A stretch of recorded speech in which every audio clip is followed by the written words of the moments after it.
بسم الله الرحمن الرحيم.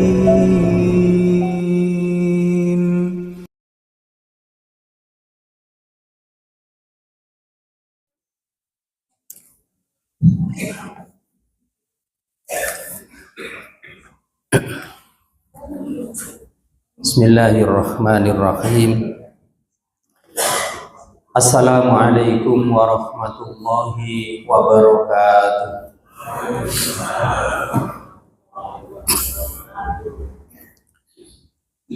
Alhamdulillahilladzi khalaqa minal ma'i basyara faja'alahu nasaban wa sihra wa kana rabbuka qadira. Wassalatu wassalamu ala man arsalahu basyiran wa nadhira wa da'iyan ilallahi bi'idnihi wa sirajan munira wa ala alihi wa ashabihi wa man ittaba'a sunnatahu lailan wa nahara. Asyhadu an la ilaha illallah wahdahu la syarikalah wa asyhadu anna Muhammadan abduhu wa rasuluhu, amma ba'du. Qala Allah ta'ala fi kitabihil karim, a'udzu billahi minasy syaithanir rajim.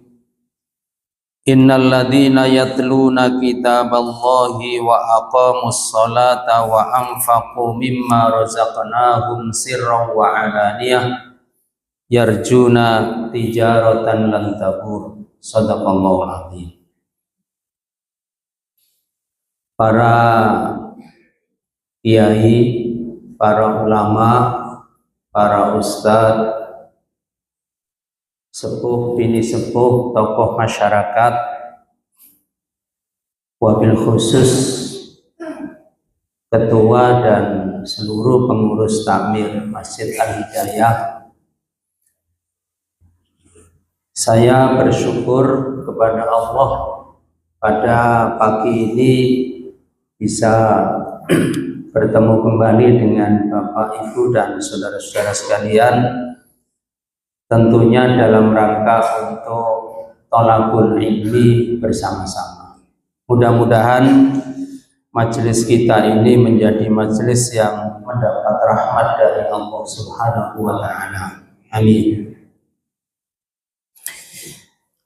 Para bapak dan ibu sekalian, pagi ini saya mengajak panjenengan semua untuk bersama-sama ngaji surat Fatir, surat yang ke-35, ayatnya nomor 29. Surat Fatir ayat 29. Mudah-mudahan tidak sampai 40 menit sudah selesai. Insya Allah.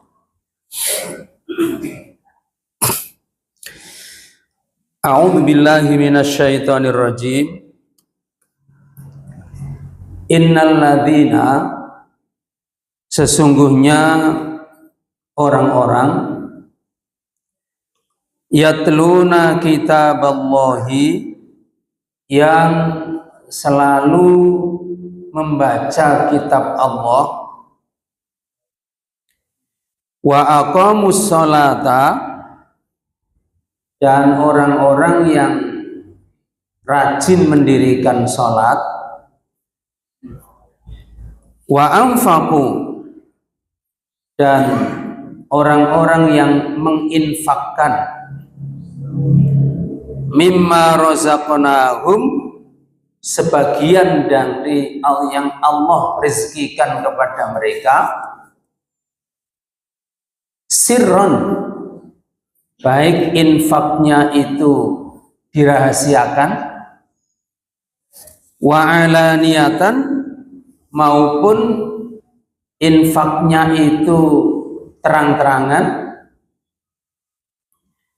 yarjuna, mereka adalah orang-orang yang mengharapkan tijaratan lan tabur, perdagangan yang tidak akan pernah rugi.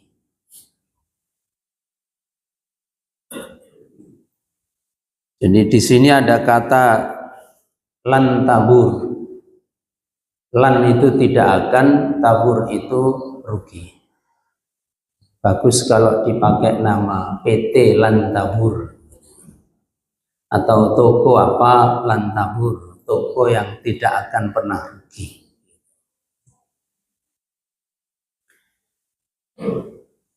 Bapak Ibu sekalian, di ayat ini Allah mengatakan hidup itu perdagangan. Karena Allah mengatakan tijaratan lan tabur. Hidup ini adalah perdagangan. Di surat At-Taubah Allah mengatakan innallaha ashtara minal mu'minin. Allah itu membeli. Sekali lagi ini menjelaskan hidup ini perdagangan, jual beli. Di dalam surat As-Saff Allah juga mengatakan hal adullukum ala tijaratin, maukah aku tunjukkan kalian pada perdagangan, tunjikum min adzabin alim, tapi perdagangan yang menyelamatkan kamu dari azab yang pedih. Nah, jadi dari sekian banyak ayat, di hadis juga banyak, Allah itu mengatakan bahwa hidup orang mukmin ini ibarat dagang, jual beli. Siapa yang berjualan? Kita orang mukmin. Siapa yang membeli? Allah yang membeli. Apa yang kita jual? Sebagian harta kita dan jiwa raga kita. Ini kita jual. Menjual itu kan menyerahkan. Lalu Allah membelinya dengan apa? Allah mengganti dengan apa? Allah menukar dengan apa? Yaitu bi anna lahumul jannah. Allah mengganti, menukar, membayar apa yang kita serahkan tadi dengan surga.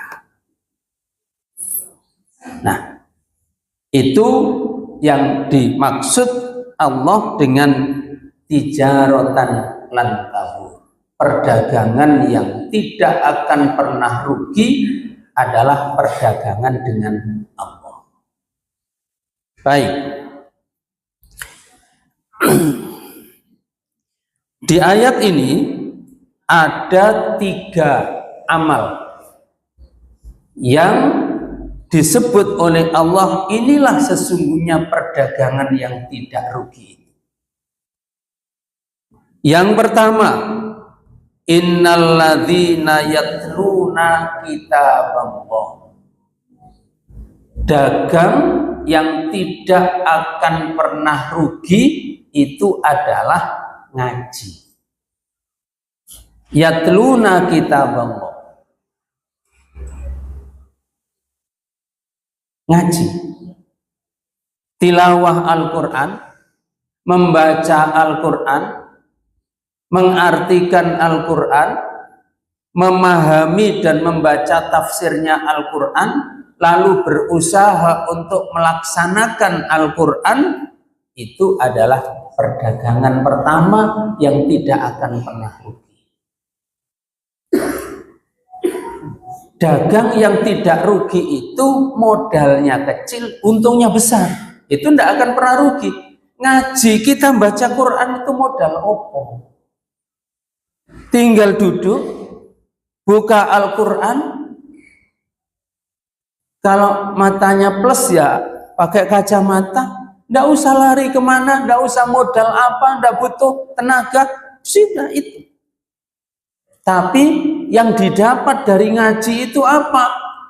Setiap huruf yang dibaca 10 pahala. Padahal kita ngaji tidak mungkin 1 huruf. Tidak mungkin satu ayat, tidak mungkin satu halaman, pasti banyak. Berapa untungnya kalau dihitung dengan pahala?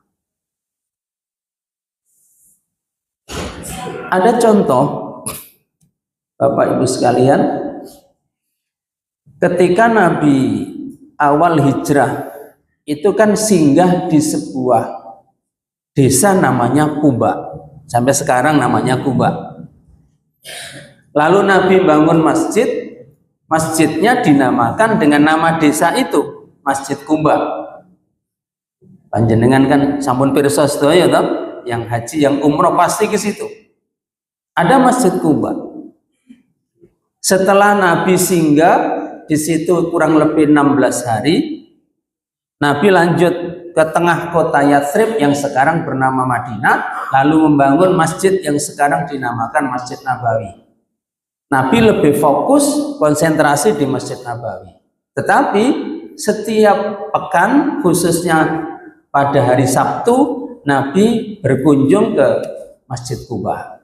Biasanya pagi sholat duha di sana, ketemu jamaah, terus balik ke Madinah. Di Masjid Kuba ini, Nabi menunjuk seorang sahabat sesepuh kampung itu dan masuk Islamnya lebih dulu, ditunjuk menjadi imam di Masjid Kuba.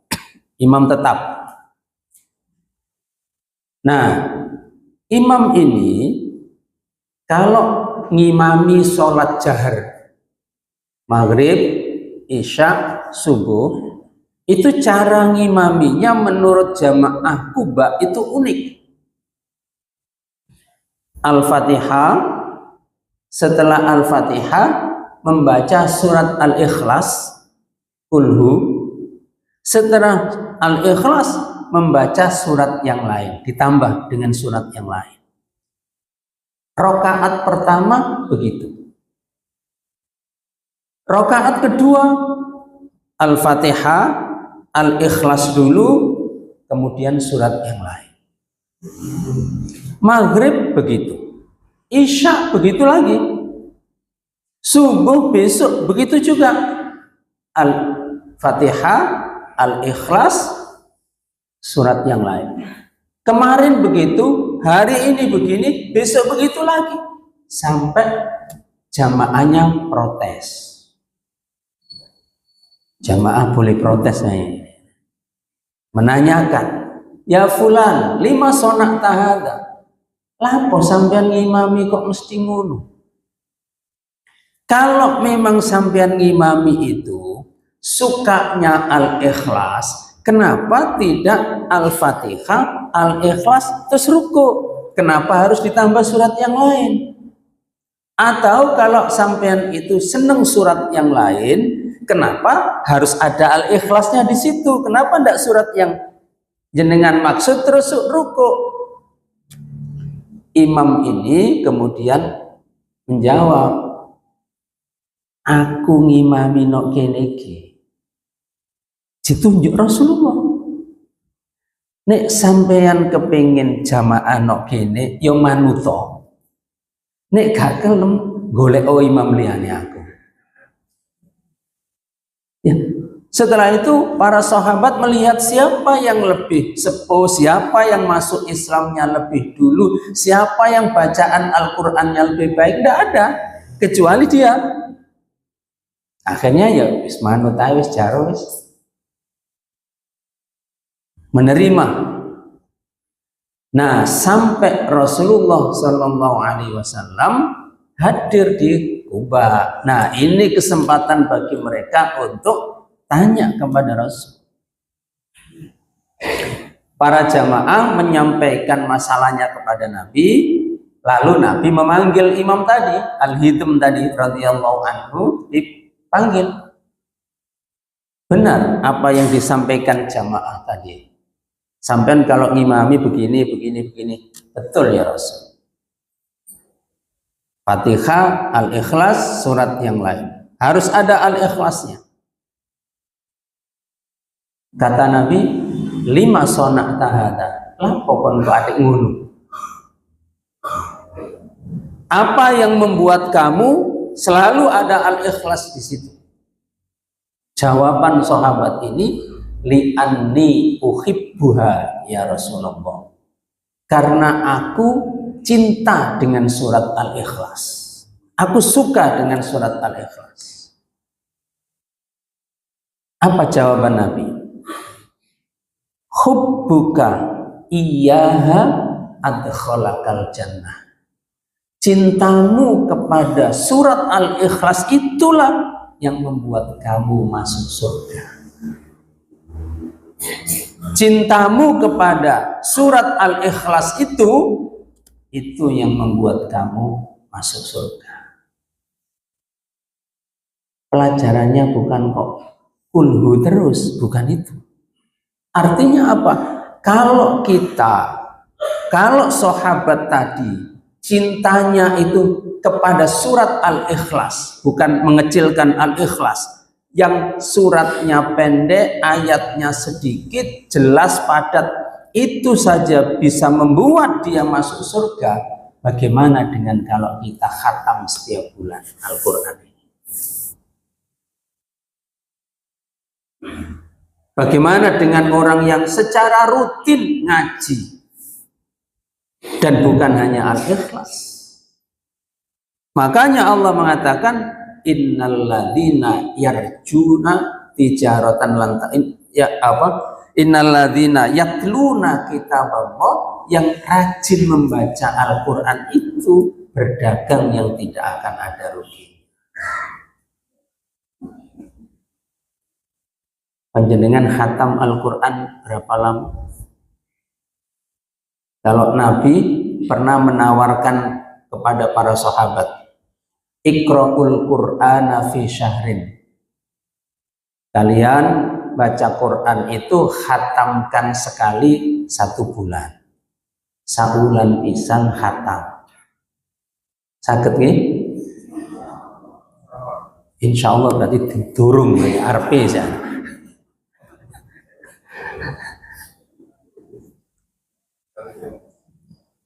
Satu bulan 30 hari, misalnya hari pertama juz pertama.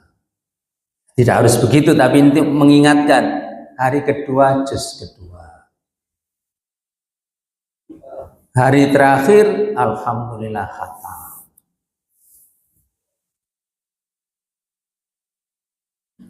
Ketika Nabi bilang begitu kepada sahabat, kamu baca Quran khatam sekali 1 bulan, itu ada yang nawar, ya Rasulullah, saya sanggup lebih cepat dari dia. Ini namanya fastabiqul khairat.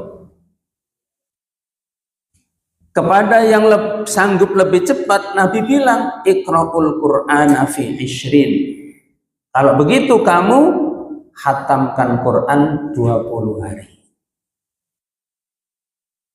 1 hari 1,5 juz. Khatam. Ditawar lagi oleh sebelahnya, ya Rasul, saya sanggup lebih cepat dari dia. Iqra'ul Qur'ana fi 20. Kalau gitu kamu khatamkan 10 hari sekali. 1 hari 3 juz. Habis subuh 1 juz, habis maghrib 1 juz, habis turu 1 juz.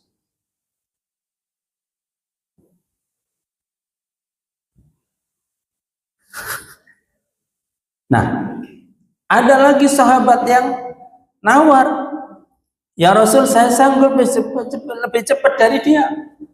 Iqra'ul Qur'ana fi 7. Kalau kamu sanggup, khatamkan sekali tiap 7 hari. Bahkan ada riwayat yang lain, khatamkan dalam 3 hari. Nah, ketika Nabi ngomong 3 hari, Nabi bilang, wala tazid alaihi, jangan khatam Quran lebih cepat dari 3 hari. Karena tidak ada jaminan kualitas tajwidnya, kualitas bacaannya, pemahamannya, perenungannya, kalau lebih cepat dari 3 hari tidak dijamin. Tapi jangan ngerasani yang hatam, mulai subuh sampai asar hatam. Kenapa? Loh sampean dhewe gak tau hatam kok ngrasani sing bendino hatam. Ya keliru. Wong sing gak pernah hatam kok ngrasani sing hatam. Nah, ini yatluna kitab Allah. Kenapa ini disebut perdagangan yang tidak rugi? Karena modalnya secara fisik kecil, tapi keuntungan yang diberikan oleh Allah besar. Maka itulah perdagangan yang tidak akan rugi.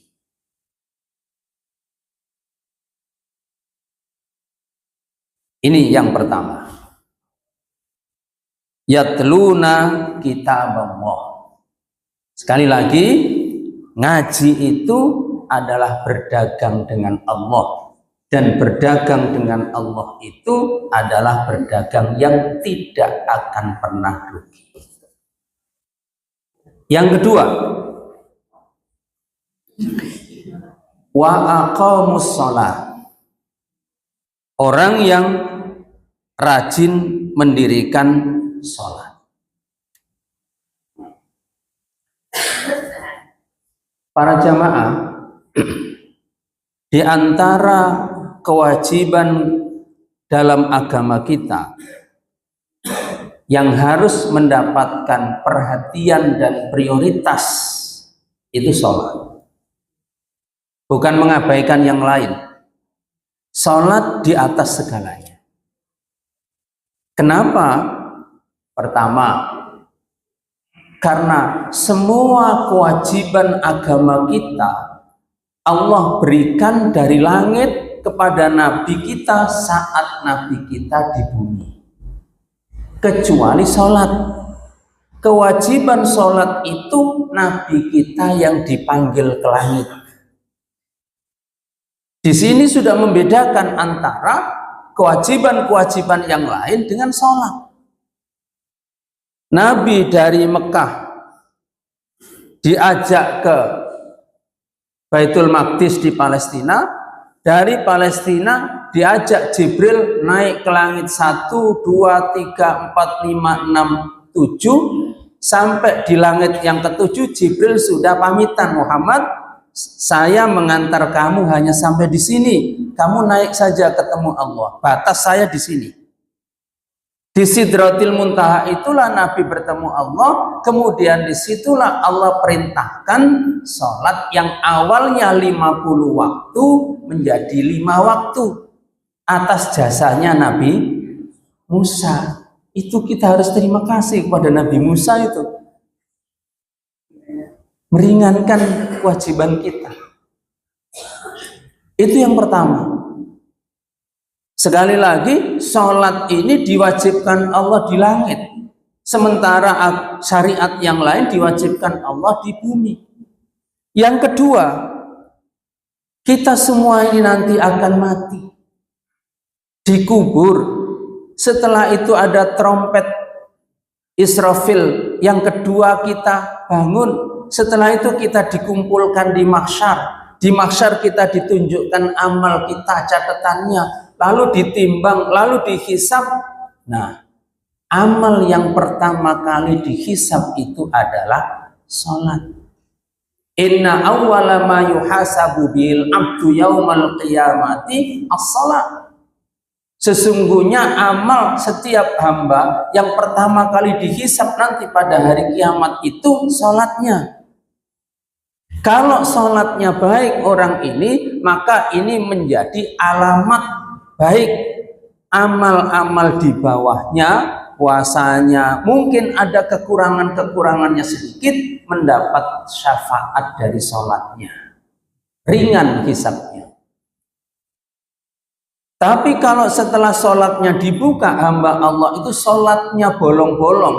Sholat fardunya, ada yang kosong, ada yang tidak sempurna, ada yang ditinggalkan. Misalnya, Allah tidak langsung menyuruh malaikat lemparkan ke neraka jahanam, enggak. Tapi Allah suruh malaikat untuk unduru, lihaten barangkali ada sholat sunnahnya. Nafilahnya ada enggak? Kalau sholat nafilah, sholat sunnahnya ada, mudah-mudahan ini bisa dipakai nambal yang bolong-bolong tadi. Tapi mosok wajib bolong, mosok sunnah akeh. Ya rada aneh itu. Gak tahu sholat isya kok tahajud rajin ini, gak aneh. Subuh gak tangi kok duhai rajin, kan gak mungkin. Tapi kalau fardunya tidak ada atau kurang, sunnahnya tidak ada, ini alamat buruk. Hisab amal-amal berikutnya berat. Makanya sekali lagi saya katakan tadi, prioritas kita, perhatian kita yang utama dari sekian ibadah itu kita dahulukan sholat. Semua nabi disuruh oleh Allah sholat. Misalnya ayat yang dibaca oleh imam kita tadi, Nabi Ibrahim sholat, Nabi Ismail sholat, Nabi Isa sholat, sampai Nabi Muhammad SAW diperintahkan sholat. Sholat. Tidak ada kewajiban di dalam Islam yang kita disuruh mendidik anak kita sebelum balik kecuali sholat. Muru auladakum wahum abna'u sab'i sinin. Suruh anakmu sholat umurnya ketika 7 tahun. Apakah 7 tahun disuruh puasa? Tidak ada perintahnya. Disuruh pakai jilbab belum ada, tapi sholat sudah ada perintahnya. Apakah sudah balik? Belum. Makanya pendidikan paling awal itu sholat.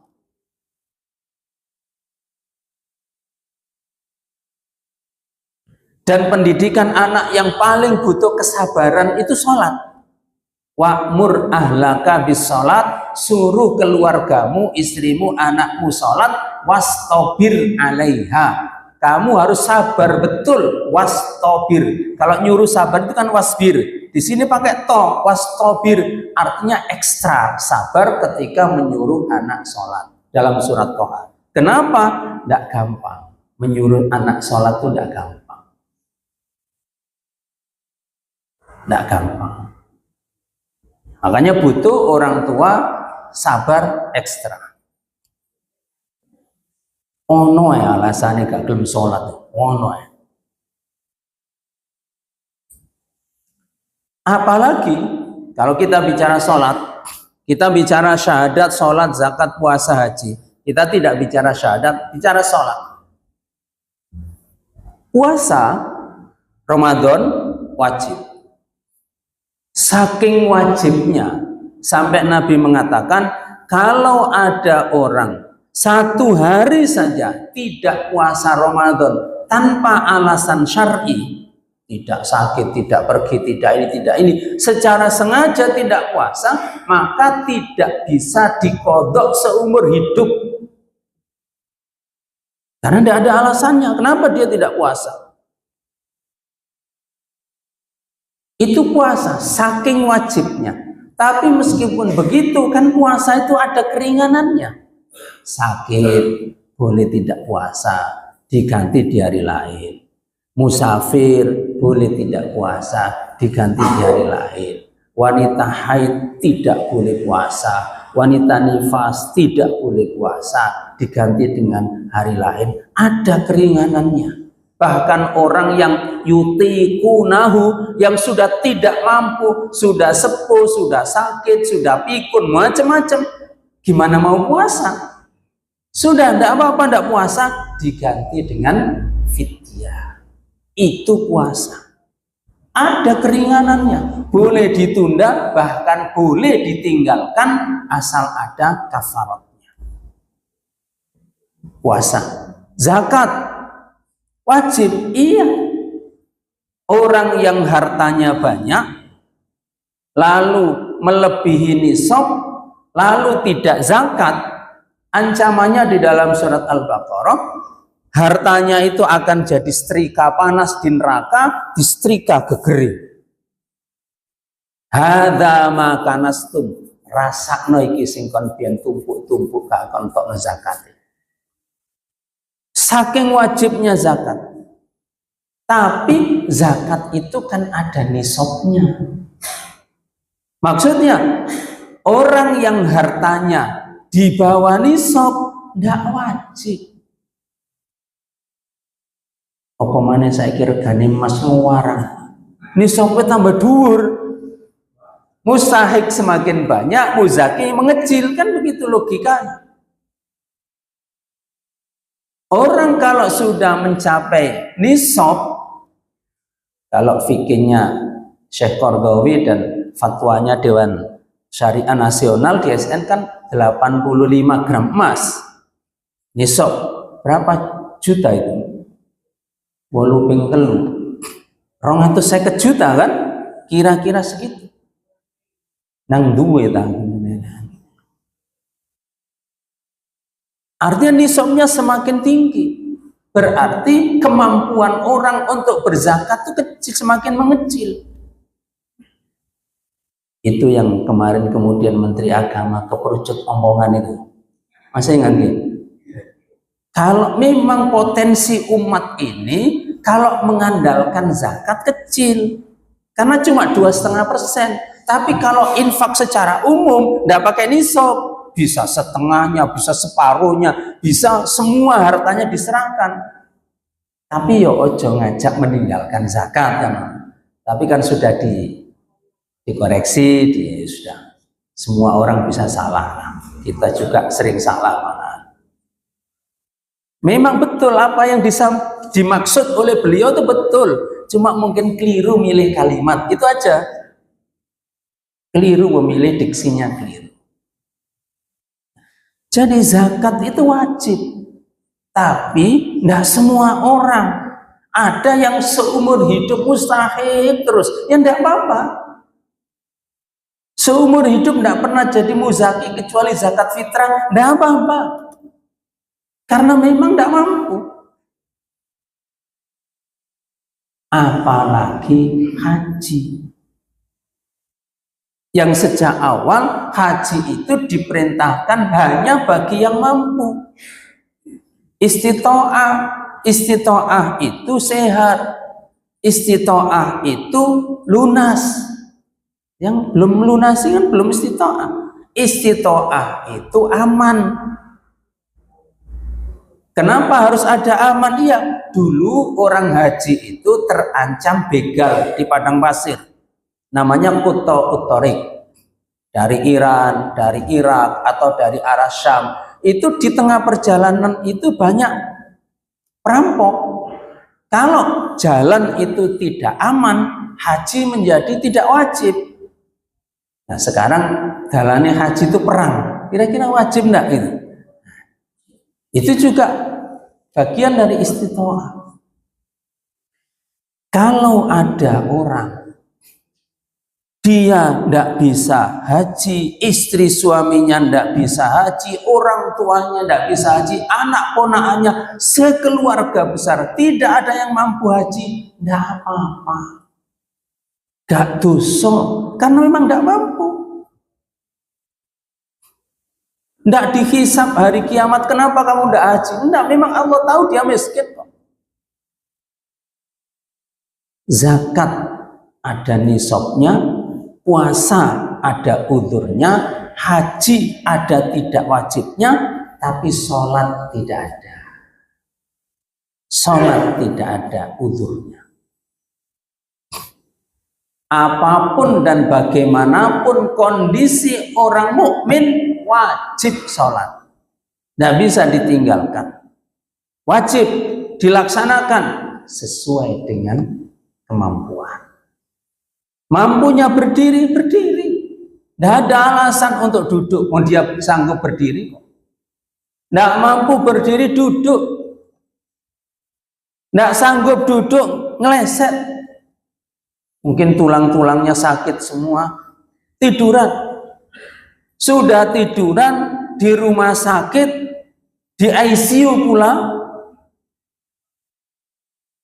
Oksigen, infus, detak jantung, semua kabel nempel, tinggal monitor tit gitu. Sholat.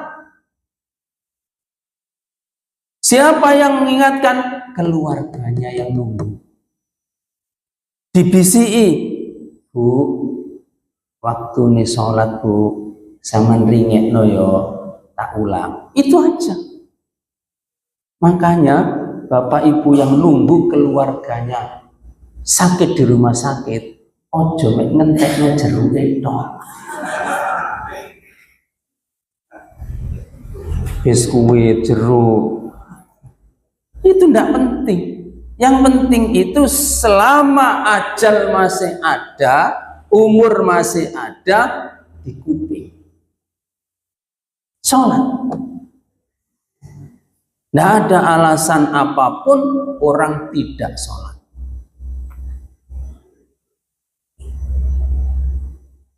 Meskipun kita juga tidak tahu apakah sholat kita ini semuanya diterima oleh Allah, ya tidak tahu kita. Karena Nabi sudah bilang berapa atau betapa banyak orang sholat yang diterima oleh Allah hanya nisfahu, setengahnya. Kita sholat subuh 2 rakaat, yang diterima Allah cuma 1. Satunya kenapa tidak diterima? Ya tadi kan ngelamun kok. Bahkan ada yang diterima cuma sulusah, sepertiganya. Sholat maghrib 3 rakaat, yang diterima Allah cuma 1 rakaat, yang 2 kemana? Wallahu a'lam.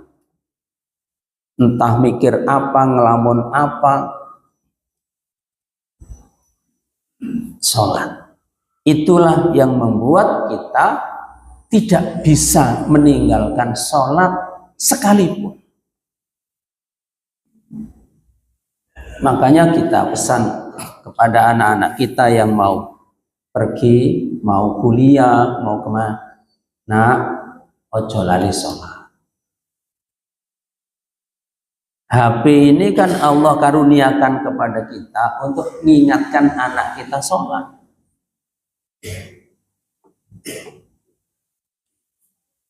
Nah, iki apa ya? Dan iki 10 menit kas sampai nanti. Oh, di sini Pak, di sini Bu. Oh yuk, kok ngarepe sampean ono rest area. Mari kita mampir ya. Oh nggih, siap. Kan enak gitu. Itu melalui HP kita ingatkan untuk sholat.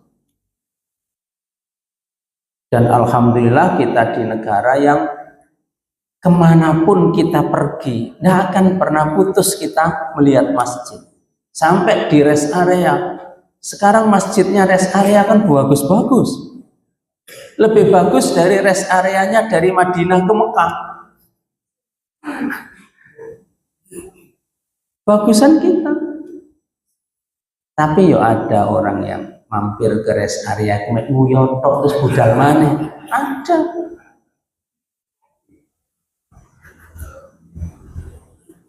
Sholat ini adalah perdagangan yang tidak akan pernah rugi. Yang ketiga,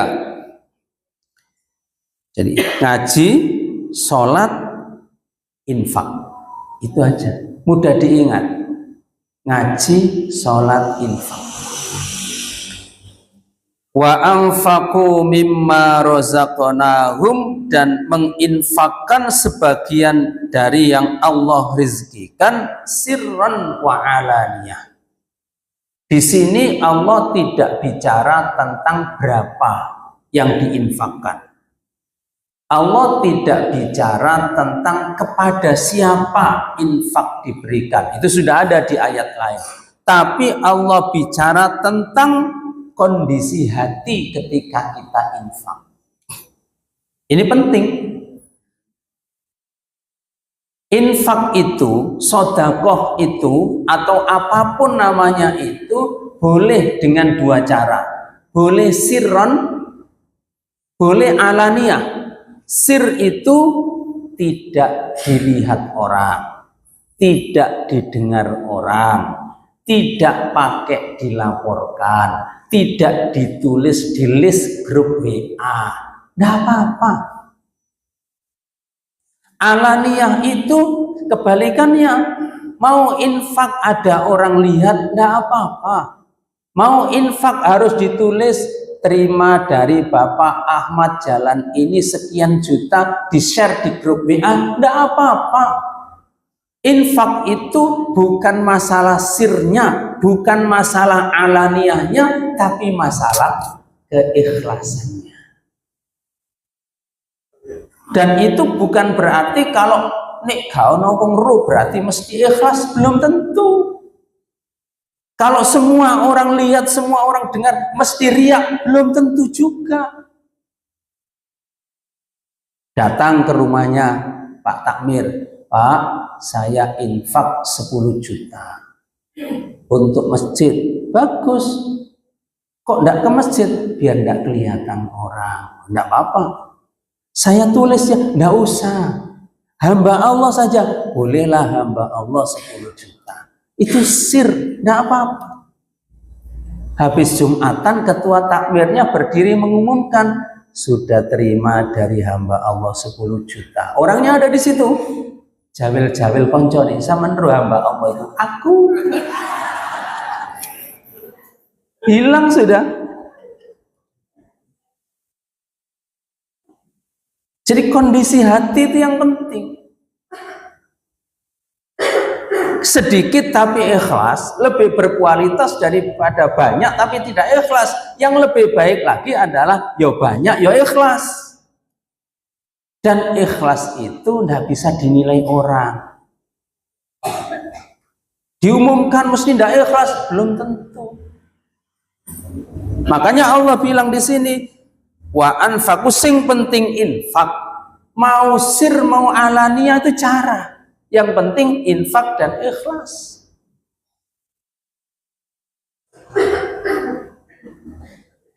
Memang untuk menjaga hati Bapak Ibu sekalian itu lebih kuat agar ibadah kita hanya kita dan Allah yang tahu.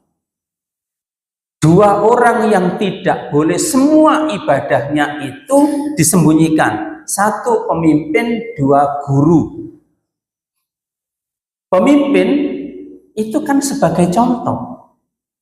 Tidak boleh semua sholat di mana, di rumah. Tidak boleh. Pemimpin itu kepingin dilihat oleh umatnya. Pemimpin saya sholat apa enggak? Itu harus tahu. Pemimpin saya kurban apa tidak pada Idul Adha. Kan rakyatnya harus tahu. Oh, pemimpin ini presiden kurban sapi limusin harganya ratusan juta. Oh, itu bagus. Apakah riya? Enggak. Dia sedang memberi contoh kepada rakyatnya. Memberi contoh yang baik. Nabi ketika mengajari sholat para sahabat di awalnya, Nabi naik ke tempat yang lebih tinggi, ada batu besar, naik di situ untuk apa? Biar dilihat. Dia sedang memimpin kok. Yang kedua guru. Guru itu ngajari, ngawali. Nah kalau semuanya disembunyikan, ngajari apa?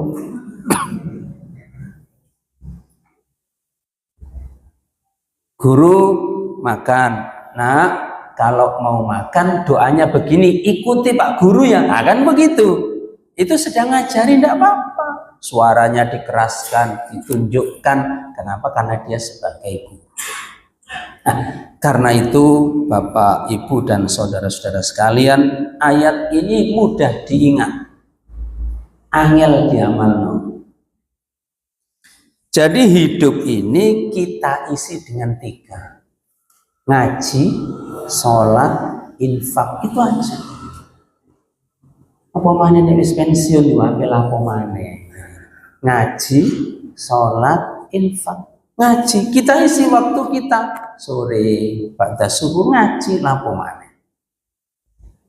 Mosok senam, ibu-ibu wis tua-tua senam, nek celana ketat kabeh mana?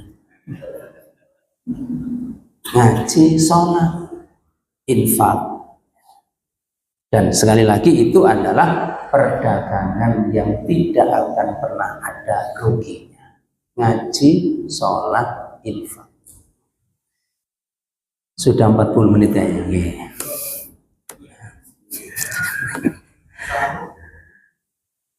Begitu Bapak, Ibu, dan saudara-saudara sekalian yang bisa saya sampaikan pada kesempatan ini. Ya, ayatnya jelas, tidak perlu panjang lebar diterangkan, diingatnya juga jelas.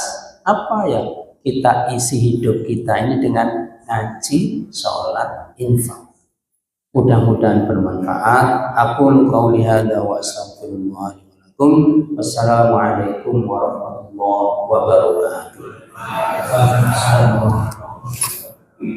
Bapak Ibu, ternyata kajian kita pada ini, namun saya jawab sendiri. Kita bukan saya satu dua pertanyaan sebelum kajian ini ditutup dan kita sama-sama. Monggo Bapak Ibu yang ingin bertanya. Sudah jelas semua.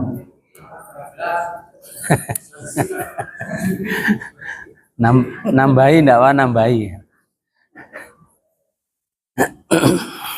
Assalamualaikum warahmatullahi wabarakatuh. Waalaikumsalam. Saya bertanya, ada yang berpendapat bahwa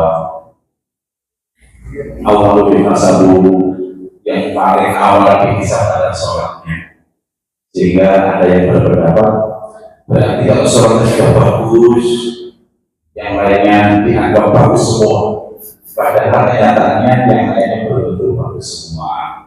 Ini mohon penjelasan lebih lanjut. Assalamualaikum warahmatullahi wabarakatuh. Waalaikumsalam. Ini dijawab panjang apa singkat?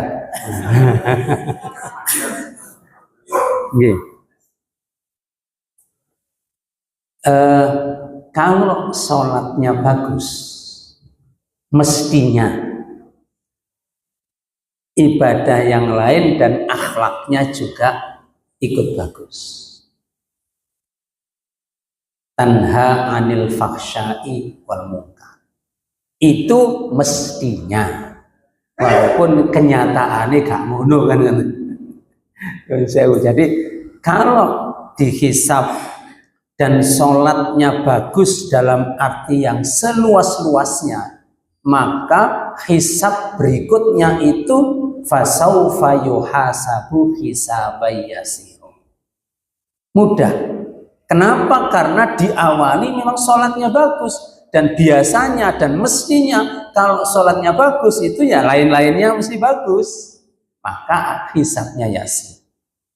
Tapi kalau dihisab awal sholatnya kurang bagus, ya kadang sholat kadang enggak. Oh, iki alamat. Biasanya sing gak patek sholat itu ya liya-liyane ya gak apik.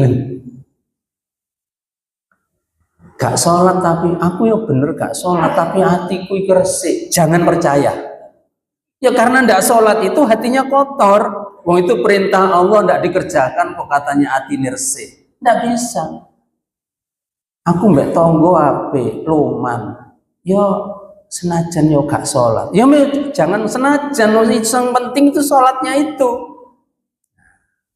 Jadi insya Allah dan mudah-mudahan kalau memang sholatnya itu bagus, berkualitas, insya Allah nilainya bagus sehingga berikut-berikutnya itu dimudahkan oleh Allah. Wallahu a'lam bishawab. Ada lagi ya?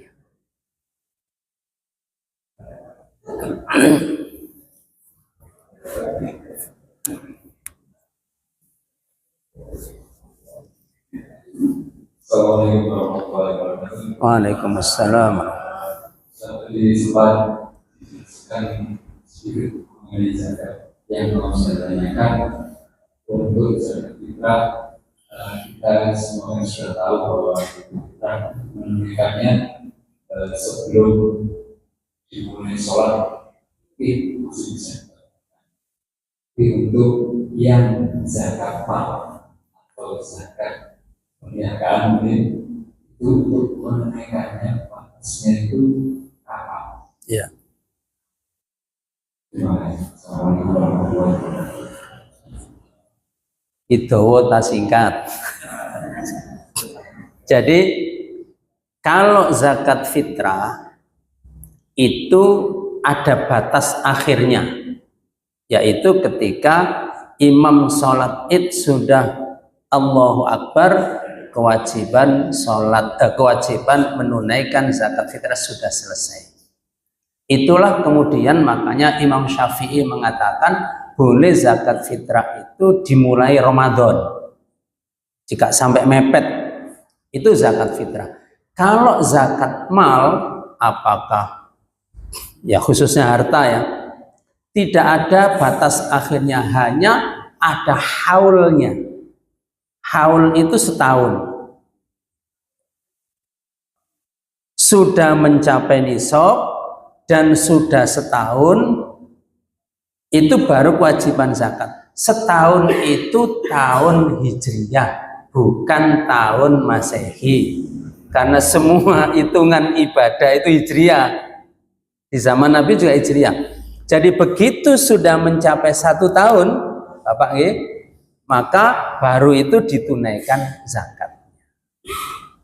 Tidak ada batas harinya atau bulannya. Syukur-syukur misalnya ya, mengeluarkan zakat kan boleh diserahkan oleh muzaki kepada mustahiknya langsung, boleh juga dititipkan kepada amil atau sekarang lembaga. Silahkan, nanti lembaga yang menyalurkan. Jadi tidak ada batas akhirnya. Mungkin 1 tahun zakat saya ada 10 juta. Nah ini tetap, yang penting sudah saya keluarkan, saya pisahkan dari harta saya. 10 juta ini tidak harus dihabiskan hari itu juga. Ini saya kasihkan ya siapa, orang miskin 1 juta. Ada nyauri utangnya gorim 2 juta. Nah itu begitu. Jadi kalau setahun tuh awal dikeluarkannya ketika sudah 1 tahun. Kalau zakat fitrah akhir dikeluarkan. Ngoten nggih? Allahu a'lam bishawab.